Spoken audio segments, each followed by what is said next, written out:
सार्वजनिक बांधकाम विभागाचे उपविभागीय अभियंता संजय उपाध्याय सर आपल्यासोबत आहे. सर, मंत्र्यांच्या निवासाची व्यवस्था झालेली आहे का आणि नेमप्लेट नेमक्या कधी लागणार आहात? आता मंत्रिमंडळाचा विस्तार होणार आहे असं आम्हाला असं निर्देश इंडिकेशन्स आहेत, परंतु ते आम्हाला उद्या संध्याकाळपर्यंत कळेल. आणि मंत्र्यांचे बंगले आम्ही जे नेहमीप्रमाणे आपण करतो, रवी भवनला आमच्याजवळ 24 बंगले आहेत पीठासीन अधिकारी सोडून, आणि नागभवनला साधारणतः 16 बंगले आहेत. म्हणजे मंत्रिमंडळाचा जर विस्तार झाला, 40 मंत्री जर त्याच्यामध्ये आले तर त्यांच्यासाठी निवासाची व्यवस्था आम्ही करतो आहे. कधीपर्यंत कळेल तुम्हाला? मग नेम प्लेट्स तयार आहे का? कारण की वेळ फार कमी आहे.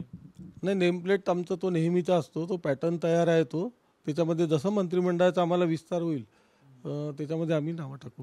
तुम्हाला काय कळवण्यात आलं मंत्र्यांच्या बंगल्याबाबत, तयार करून ठेवण्याबाबत? मंत्रिमंडळाचा विस्तार होणार आहे, मंत्र्यांना बंगले देण्याबाबत आजच निवास व्यवस्था समितीची माननीय आयुक्त महोदया यांच्या अध्यक्षतेखाली झाली मीटिंग झाली आहे.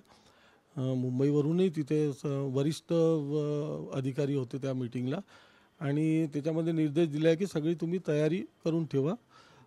मंत्री जितके येतील, आपले जितके याच्याप्रमाणे येतील, म्हणजे महाराष्ट्र मंत्रिमंडळामध्ये साधारणतः 43 लोकांचं मंत्रिमंडळ आहे, आणि त्याच्यातले माननीय मुख्यमंत्री आणि उपमुख्यमंत्री 2 वगळले तर 40 मंत्री साधारणतः जर शपथविधी झाला तर त्यांची आम्ही व्यवस्था केली आहे. तुम्ही बंगल्यांचं वाटप कसं करता? म्हणजे सिनियरिटीनुसार 1 नंबरचा बंगला, 2 नंबरचा, कारण की 2 कॅटेगरीचे बंगले आपल्याकडे.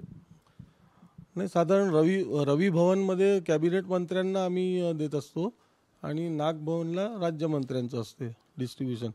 आता ते मंत्रिमंडळाच्या विस्तारात कसं ठरते, किती कॅबिनेट आहे, किती राज्यमंत्री आहे, त्याच्यावरती मग ते अवलंबून आहे. तुम्हाला किती कॅबिनेट मंत्र्यांसाठी बंगले सज्ज करून ठेवायला सांगेल?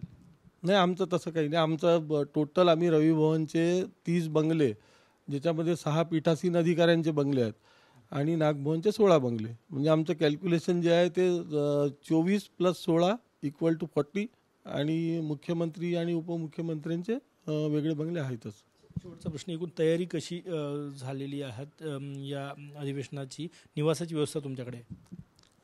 निवासाची पूर्ण 100% जवळपास व्यवस्था झाली आहे. फक्त आता बाहेरून जे लोक येतात ते त्यांचे काही ग्रीव्हन्सेस आहे, कोणाला रूम अतिरिक्त हवे आहेत, तर ते अतिरिक्त याच्याबद्दल सुद्धा विचार करतो आहे आम्ही. खूप खूप धन्यवाद. कॅमेरामॅन सचिन सायमसह गजानन उमाटे, TV9 मराठी, नागपूर.